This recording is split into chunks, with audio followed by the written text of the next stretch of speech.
میرے بھائیوں موت کے بعد ایک زندگی ہے. اس زندگی کی خبریں میرا نبی سچی دے کر گیا ہے, حقیقی دے کر گیا ہے.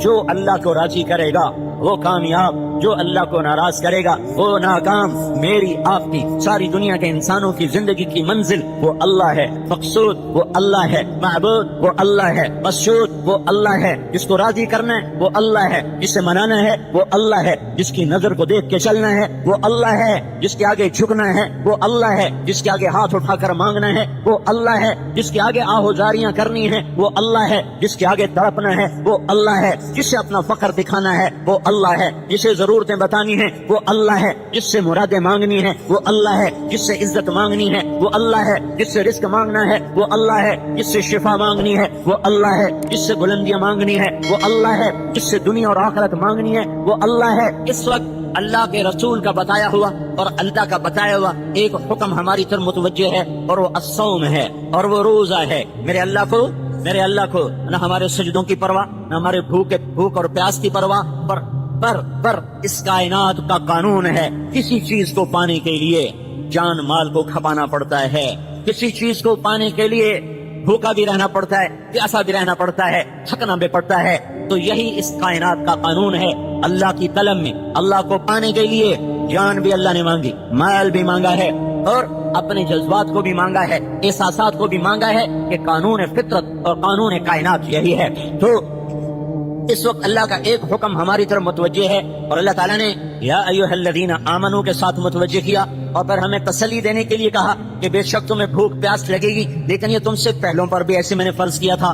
کتب علیکم الصیام کما کتب علی الذین من قبلکم, یہ تم سے پہلوں پر بھی فرض تھا, تمہارے اوپر بھی فرض ہے.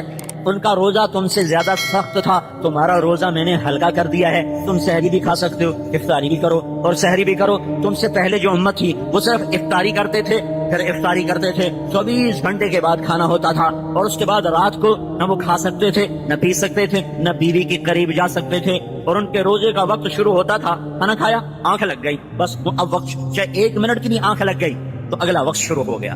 اگر وہ سوئے نہیں تو وقت ہے, جو ہی سوئے تو اگلا وقت شروع ہو گیا, اب اگلا روزہ شروع ہو گیا. ہمارے اوپر بھی روزہ ایسے ہی فرض ہوا. اللہ تعالیٰ نے 24 گھنٹے کا فرض کیا روزہ. ایک صحابی ہیں قیس بن سریمہ رضی اللہ تعالیٰ عنہ, یہ اونٹ چرانے والے تھے. یہ چرا کے شام کو واپس آئے, بیوی سے کہنے لگے کچھ افطاری کا سامان ہے, کا کچھ بھی نہیں, پاکا ہے. کہنے لگے وہ کہنے لگے اچھا تو فکر نہ کر, میں تیرے روزے کا انتظام کرتی ہوں. اور وہ کہیں کسی سے کچھ مل جائے. انہوں نے سر رکھا چارپائی پر, اونٹ چرا کے تھکے ہوئے آئے, آنکھ لگ گئی. بیوی کو آنے میں دیر ہو گئی, سورج غروب ہو گیا. جب وہ آئیں تو سوئے ہوئے, تو ان کا ہلکتا یا قیس, ارے قیس مارا گیا تو. ان کی آنکھ کھلی, کیا ہوا؟ کہا اگلا روزہ شروع ہو گیا. کیسے؟ اب تو کھا نہیں سکتا, کچھ دیر آنکھ لگ گئی, اگلا روزہ شروع ہو گیا. تو وہ سیدھے اللہ کے نبی کے پاس, یا رسول اللہ میں تو مر گیا. کیا ہوا؟ کہ یا رسول اللہ میں غریب آدمی, اونٹ چرانے والا, چرا کے آیا, میری آنکھ, گھر میں کچھ نہیں تھا, میری بیوی گئی کہیں سے افطاری کا کوئی سامان لینے, اس کو آنے میں دیر ہو گئی, سورج چھپ گیا, میری آنکھ اس کے بعد کھلی, اب اگلا روزہ شروع ہو گیا, میں تو نہیں پورا کر سکتا. دعائیں دو کملی والے کو, جس کی تو فیل کیا کیا سہولتیں اللہ نے تمہیں دے دی. دعائیں دو سبز گنبد والے کو, اگر اس کی دعائیں نہ ہوتی تو اللہ کی قسم آج کے مسلمان بھی بندر اور خنزیر بنتے, جیسے پہلے مسلمان بندر اور خنزیر بنے تھے.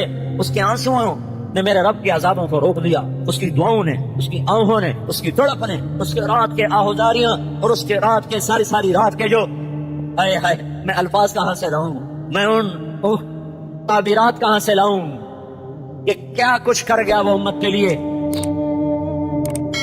ابھی اس کا مقدمہ چل رہا ہے اور اس کی فریاد ہے, میرے اللہ تعالیٰ کی طرف سے گنجائش آئے گا, اچھا اے میرے حبیب تیری تو فعل, کلوا واشربوا حتی یتبین لکم الخیط الابیض من الخیط الاسود.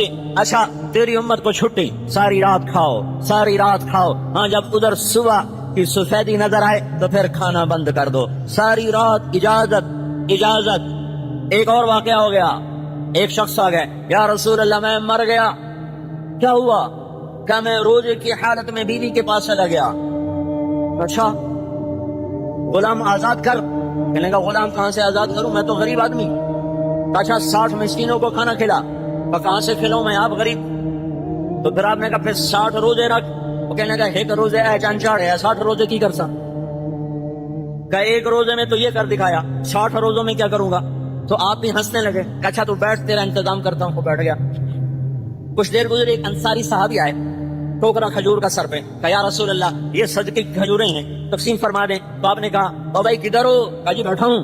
کہا آجا یہ لے جا اور مدینے میں 60 گھروں پہ بانٹ دے. سبحان اللہ کوئی بڑا ہی زوردار ہے. کہنے لگا یا رسول اللہ کی قسم مدینے میں مجھ سے بڑا فقیر کوئی نہیں. آپ مہربانی کرو میرا جرمانہ مجھے حلال کر دو میں آپ ہی کھا لوں میں اپنا جرمانہ آپ ہی کھا لوں. تو آپ اتنا ہنسے سورے صحابہ ہنس کے اور آپ اتنا ہنسے کہ آپ کے آخری داڑیں نظر آنے لگے. فضاحک حتی بدت نواجذہ یہ آخری دانت نظر آنے لگے. تو آپ نے بھی موج میں کہا چل تیرے لیے تو حلال کرتا ہوں اور کسی کے لیے نہیں ہے. یہ اس امت کے ساتھ اللہ کی نرمیاں اور اللہ کی مہربانیاں اور اللہ کی کرم نوازیاں ہیں اس کملی والے کے طفیل. جب یہ قصہ ہوا تو پھر اللہ نے کہا اچھا بھائی احل لکم لیلۃ الصیام الرفث الی نسائکم ہن لباس لکم وانتم لباس لہن.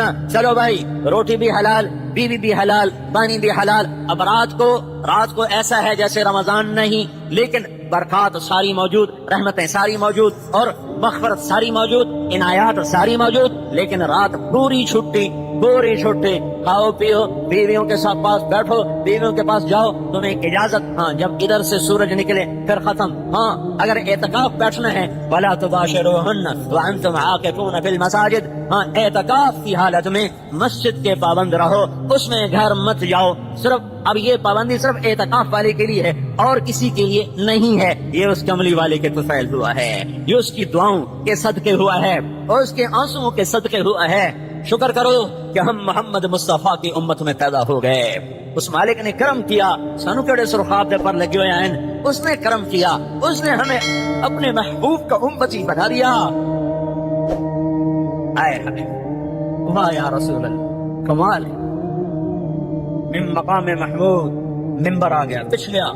اللہ کا حکم ہوگا بیٹھو ممبر پر تو اللہ کے نبی کہیں گے میں اوپر ہاتھ رکھوں گا.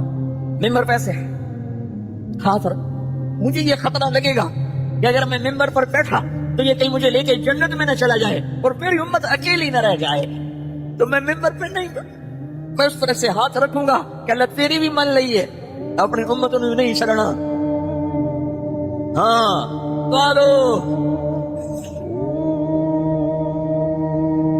جو سب کچھ جانتا بھی تھا پھر بھی روتا چلا گیا.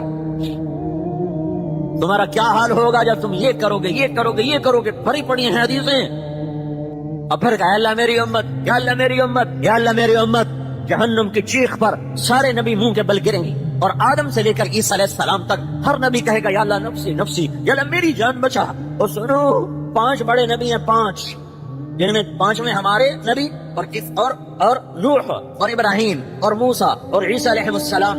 ایک ابراہیم بس قد سب سے نکلا ہوا ہے. وہ کہیں گے یا اللہ میں کسی کا سوال نہیں کرتا تیری میری دوستی کا واسطہ آج میری جان بچا. اور عیسیٰ ابن مریم یا اللہ میں آج اپنی ماں مریم کا بھی سوال نہیں کرتا بس میری جان بچا. اور تمہارا رسول کہے گا یا رب امتی امتی یا رب امتی امتی یا رب امتی امتی. یا اللہ میری امت کو بچا لے میری امت کو بچا لے میری امت کو بچا لے. آج اس کی طفیل ایک اور کرم ہو گیا. چلو بھائی چھٹی ساری رات اجازت. ہاں سحری کے وقت سے روزہ شروع افطاری پر مغرب پر ختم. جلدی افطار کرو عجلوا بالافطار. سبحان اللہ. یا سورج اندر جائے فوراً کھاؤ. یہ میرے نبی کی شفقت ہے کہ تاکہ تمہاری بھوک کا وقت کم سے کم ہو پیاس کا وقت کم سے کم ہو. سحری آخر میں کھاؤ. آخر ہمارے نبی سحری ایسی کھا رہے ہوتے تھے کہ آخری رکمہ منہ میں ہوتا تھا اور ادھر بلال اذان دینے جا رہا ہوتا تھا. کیا شفقت ہے کہ بھوک کا وقفہ بھی کم سے کم رکھا. اور افضل ترین وقت سحری کا آخری ہے. آخری کہ ادھر آخری گھونٹ منہ میں جا رہا ہو ادھر اذان ہو رہی ہو. اور افضل ترین افطاری ہے ادھر سورج اپنی آخری کنارہ افق میں غائب کرے ادھر کھجور منہ میں جائے ادھر پانی منہ میں جائے کہ میری امت پر بھوک اور پیاس کا وقت تھوڑے سے تھوڑا ہو زیادہ نہ ہو. جو یہاں تمہاری بھوک نہ سہ سکے وہ آخرت میں کیسے سہے گا.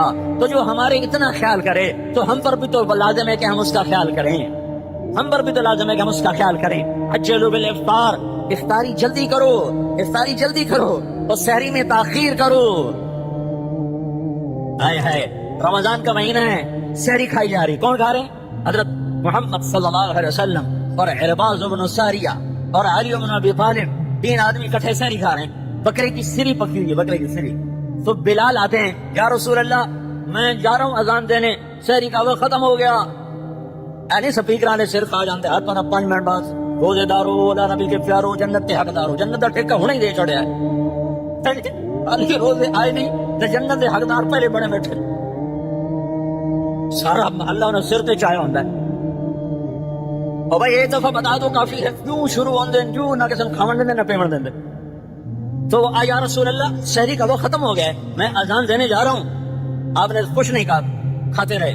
تو بلال نکلے، کوٹھے پہ چڑھے، اذان دینے کے لیے چڑھنے لگے. پھر خیال آیا میں دیکھ لوں کہ آپ نے چھوڑ دیا کہ نہیں چھوڑا. پھر واپس آئے، آگے دیکھا تو آپ کھا رہے. سن کہا یا رسول اللہ اللہ کی قسم صبح ہو گئی ہے.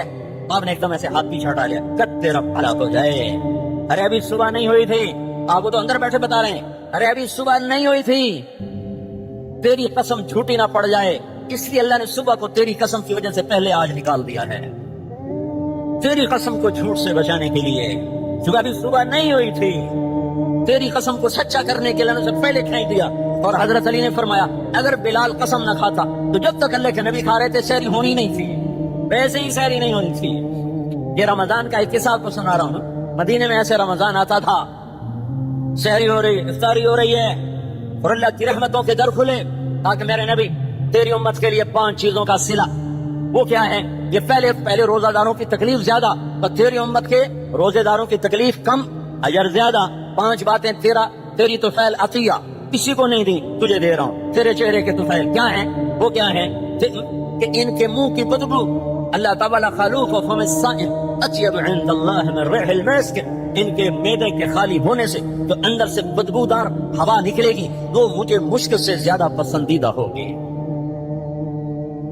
وہ مجھے مشک سے زیادہ پسندیدہ ہوگی. اور کیا ہے کہ سارے شیطان بند کر کے پانیوں میں ڈال دوں گا، سب شیطانوں کو قید کر دوں گا تاکہ تیری امت کے روزے داروں کا روزہ خراب نہ ہو. اس لیے آپ دیکھتے ہو نا، ایک دم نمازی بڑھتے ہیں، ایک دم بڑھتے ہیں، پھر کھٹتے ہیں. تو شیطان کوئی نہیں، اب یہ نفس ہے جو پرانا پاپی ہے اور عادی ہو چکا ہے نافرمانی کا، تو وہ چند دن میں پھر واپس اس کو کھینچ لیتا ہے. لیکن بہت سے لوگ ہیں، بہت سے نہیں لاکھوں لوگ ہیں جو پورا رمضان فجر تہجد 5 نمازیں تراویح پوری، جو عید کا چاند نظر آیا بالکل چھٹی، جی میں پٹاخے کھوا لیا کہ بس 11 مہینے چھٹی تھے، 1 مہینہ ڈیوٹی. یہ شیطان بند ہوتا ہے. اور کیا ہوا؟ شیطان بند، تیرے تو فعل. اور کیا؟ ایک اور چیز بند. وہ کیا؟ جہنم کے دروازے بند اور جنت کے دروازے کھول دو. جنت کھل گئی، دوزخ بند ہو گئی. اور کیا ہے؟ اور کیا ہے؟ ساری کائنات کو حکم دیتا ہوں، مچھلیوں کو بھی کہتا ہوں روزے داروں کے لیے دعا مغفرت کرو، روزے داروں کے لیے دعائیں مغفرت کرو. ہواؤں سے، پانیوں سے، مچھروں سے، مکھیوں سے، پتنگوں سے، پروانوں سے، سانپ سے، بچھو سے، گیدڑ سے، شیر سے، ہاتھی سے، چوہے سے، بلی سے، بکری سے، بھیڑ سے، گائے سے، بھینس سے، باز سے، شہباز سے، عقاب سے، الو سے، طوطے سے، مینا سے، پرندے سے، فاختہ سے، کائنات کے ذرے ذرے سے کہتا ہوں چلو میرے حبیب کے روزے امت کے روزے داروں کے لیے دعائیں مغفرت کرو. اور یہ تو بڑی چھوٹی شے ہیں. عرش کے فرشتوں کو کہہ دیتا ہوں اپنی تسمیاں چھوڑ دو اور میرے روزے، میری امت، میرے محبوب کی امت کے روزے داروں کی دعا پہ بس آمین آمین. کیونکہ 24 گھنٹے میں روزے کا وقت الگ الگ اور ہر وقت کوئی نہ کوئی تو دعا مانگ رہا ہے. تو پورا رمضان عرش کے فرشتوں کی تسبیح، نہ سبحان اللہ، نہ الحمدللہ، نہ لا الہ الا اللہ، نہ اللہ اکبر، عرش کے فرشتوں کی تسبیح آمین آمین آمین آمین آمین.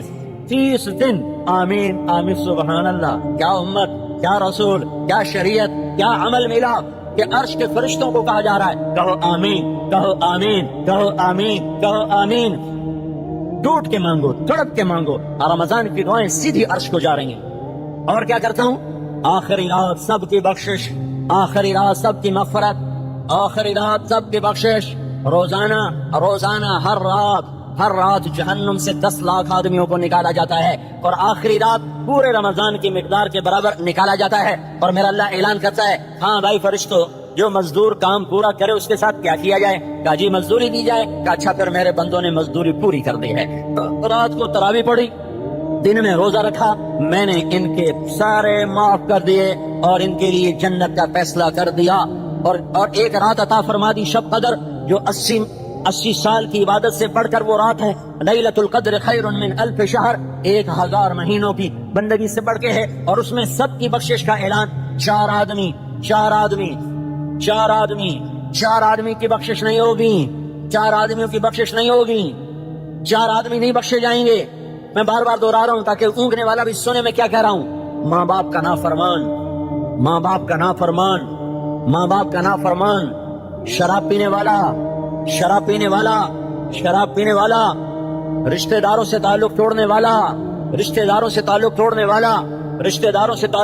والا، دل میں بغض چھپانے والا، دل میں کینہ چھپانے والا، دل میں بغض چھپانے والا، اللہ تعالیٰ کہے گا ان کا معاملہ، ان کی فائل پیچھے کر دو، ان کی فائل پرے کر دو، جب تک یہ نہیں توبہ کرتے ان کی بخشش کوئی نہیں۔ توبہ کر لیں، ان کو بھی معاف۔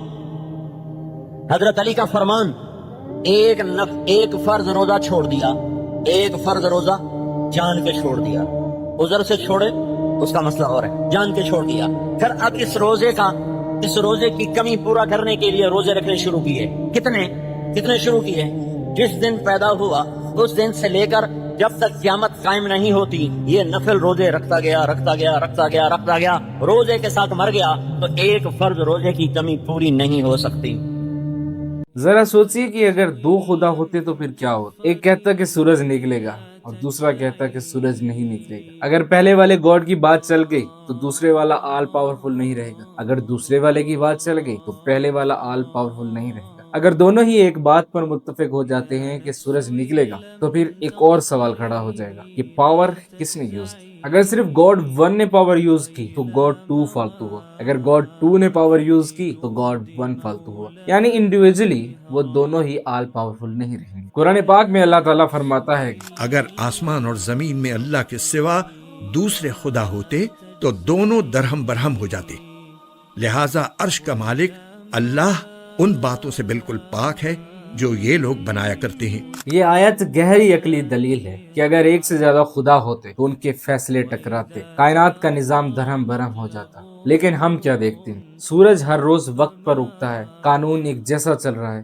ہر چیز بیلنس میں ہے۔ اس کا صرف ایک ہی مطلب ہو سکتا ہے کہ حکم دینے والا صرف ایک ہی ہے اور وہ میرے اللہ کی ذات۔ اس ویڈیو کو شیئر ضرور کیجیے گا۔ کیا آپ کو پتہ ہے کہ بادل آسمان میں اپنے آپ نہیں تیرتا بلکہ اسے اٹھایا جاتا ہے؟ ماڈرن میٹیورولوجی کہتی ہے کہ زمین کے پاس موجود نم ہوا جب گرم ہوتی ہے تو وہ اوپر اٹھتی ہے، تیز ہوائیں اسے اوپر کی طرف دھکیلتی ہیں، پھر وہ آسمان میں جا کر پھیلتی ہے، ٹھنڈی ہوتی ہے اور پھر ایک بڑا بادل بن جاتی ہے، پھر وہی بادل اوپر جا کر ٹکڑوں میں بٹ جاتا ہے اور پھیل جاتا ہے۔ یعنی ہوائیں بادل کو اٹھاتی ہیں اور پھر ٹکڑوں میں بدل دیتی ہیں۔ قرآن پاک میں اللہ تعالیٰ فرماتا ہے کہ اللہ وہی ہے جو ہواؤں کو بھیجتا ہے تو وہ بادل اٹھاتی ہیں، پھر وہ اسے آسمان میں جیسے چاہتا ہے پھیلا دیتا ہے اور اسے ٹکڑوں میں کر دیتا ہے۔ قرآن نے یہ نہیں کہا کہ بادل بس بن جاتا ہے بلکہ ہوائیں اسے اٹھاتی ہیں۔ اس دور میں نہ سیٹلائٹس تھے، نہ ویدر ماڈلز، نہ میٹیورولوجی، پھر بھی پروسیس بالکل صحیح۔ سمجھنے والوں کے لیے بہت نشانی ہے۔ اس ویڈیو کو شیئر ضرور کیجیے۔